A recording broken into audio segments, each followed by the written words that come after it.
Hey, it's Mr. Ballard. Some friends and family asked if I would do some more of these, so I didn't have anything else to do today, so I figured I'd make a couple more. So this book today is going to be Professor Wormbog's Gloomy Kerploppus, which if you saw the One Monster After Another story that I read yesterday, I think it was, or the day before maybe, this is by the same author, Mercer Mayer, right? The same author that did the Little Monster books, Just Me and My Mom, Just Me and My Dad. Those books are by the same guy. This book was mine when I was little, and I'll show you the inside of that. See, my mom wrote my name inside this one too.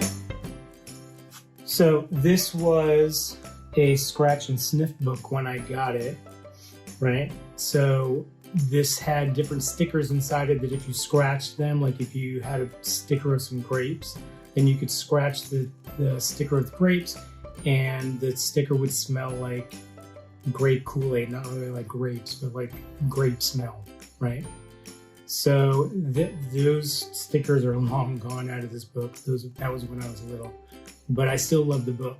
And if you reread this book, if you come and watch the video again, then on each of the pages in the illustrations, you can pause and look at the different details that are in the illustrations because there's a lot of things hidden in there, which is one of the things when I was a kid that I loved so much about this book. So this is Professor Wormbog's Gloomy Kerploppus by Mercer Mayer. Professor Wormbog's Gloomy Kerploppus, a book of great smells.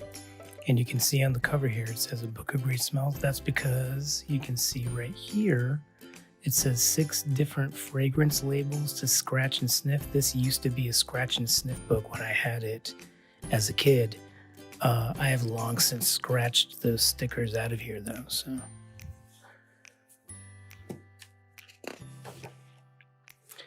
One day, Professor Wormbog's pet Kerploppus was very gloomy.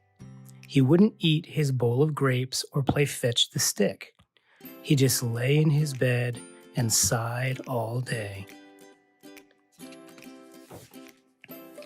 Oh dear, thought the professor.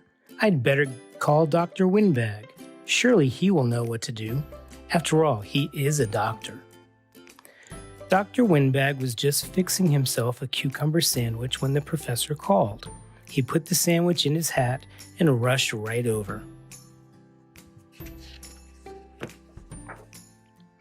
Oh my, yes, said the doctor. Your Kerploppus certainly does look gloomy.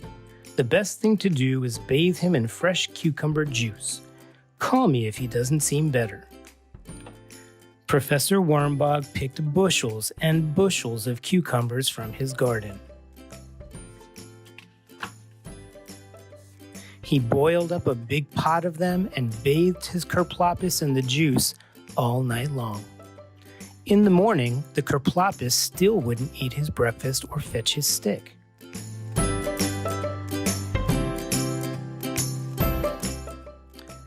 Dr. Windbag, complained Professor Wormbog, my Kerploppus is still very gloomy.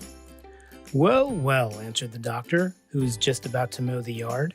Take the little fella on a picnic in the country. That will surely cheer him up. Off they went to the country, with the Kerploppus all bundled up so he wouldn't catch a chill. The grass was green and all the flowers were in bloom, but the Kerploppus didn't cheer up. He just sat around and sighed all day.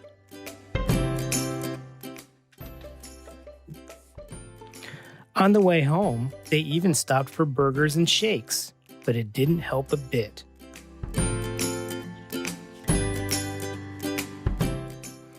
In the morning, Dr. Windbag came by. How is our little Kerploppus? He asked. Grrr, said the Kerploppus. As you can see, he is no better, said Professor Wormbog. This room is very gloomy, said Dr. Windbag.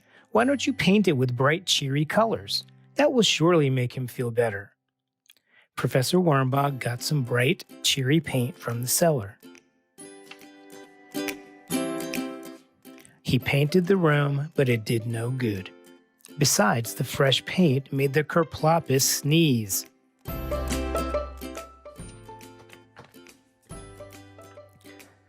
To pass the time while the paint dried, they took a steamship cruise to the South Pacific.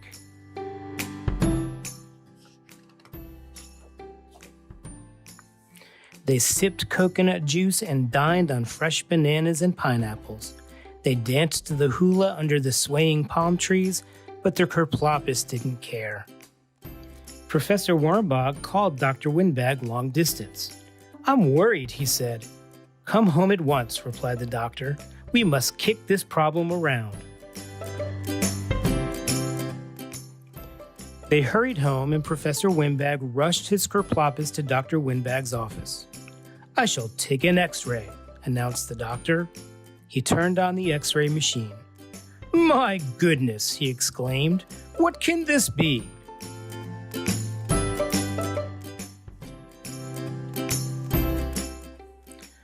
Grabbing the Kerploppus by the feet, he shook him upside down. Out fell a big boot. Said Professor Wormbog. "I was wondering where my other boot went." Dr. Windbag gave them a great big bag of peppermint candy canes for being so good.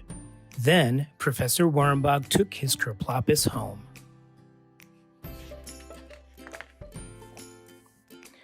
That night, they'd had a wonderful feast with all the good things the Kerploppus loved.